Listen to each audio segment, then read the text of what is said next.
Jesus said, I am thirsty. If you let me, I want to bounce between two stories, right? So when I was in elementary school, I had to take a gymnastics class. And I was terrified of this gymnastics class. I'm a girl from the countryside of Mississippi, so we just play in the backyard and make up dance routines with our cousin. But on this particular day, I was at a new school, and we were doing this gymnastics class, and we come in, and the gym is filled with all these gymnastics apparatuses. And there was this thing in front of us called the vault. I think they actually called it the ram. And our gym teacher lined us all up. And she says, it's really easy to get over this apparatus. All you have to do is run fast, jump, touch, straddle, and push yourself over this vault. And again, I was terrified because this is a totally new experience for me, but I was like, the other students are doing it, so I'll give it a shot, right? And so I did that. I stood there when she blew the whistle. I ran fast. I jumped. I touched. But something went wrong with my straddle and my push, because before I know it, my face was flat on the side of this vault.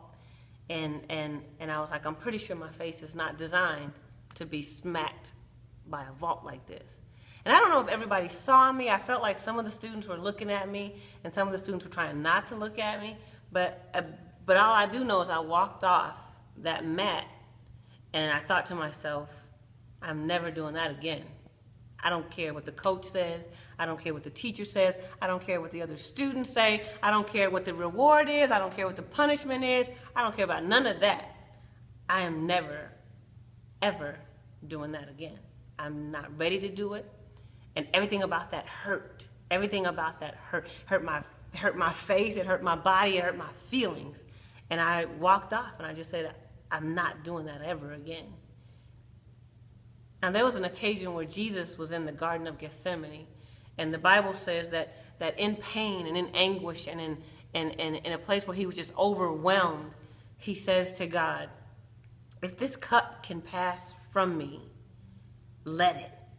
Essentially, he's saying to God, I don't want to do this. I don't really care about the reward. I don't care about the punishment. I don't care about what happens, what doesn't happen. I don't care. Whatever's in that cup, whatever is required of me to do this right now, I don't want to do it. And everything in me doesn't want to do it. Then we fast forward a little bit, and Jesus is on the cross. And I imagine Jesus up on the cross, and he sees all the people gazing at him. He sees the people staring at him, and he looks at their pain. I believe God gives him a glimpse of the salvation that he's winning, and the work that he'll be doing for all mankind.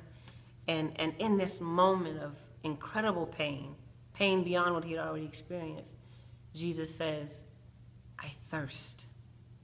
I am thirsty. Whatever is in that cup that I said I didn't want to do, whatever's in that cup where I said if it can pass from me because I don't want it, whatever is in that cup, I'm thirsty now, and I'll do it. I went back to my gym class a year later, and I think the coach, remembering the pain that I had experienced a year before, the coach whispered to me, you don't have to do this. But I was a little taller now. I was a little bigger now. I was a little smarter now. I kind of knew, what was ahead of me, and I knew that I had spent the last year of my life regretting that I didn't do it. And I said to the coach, no, I'm going to do it.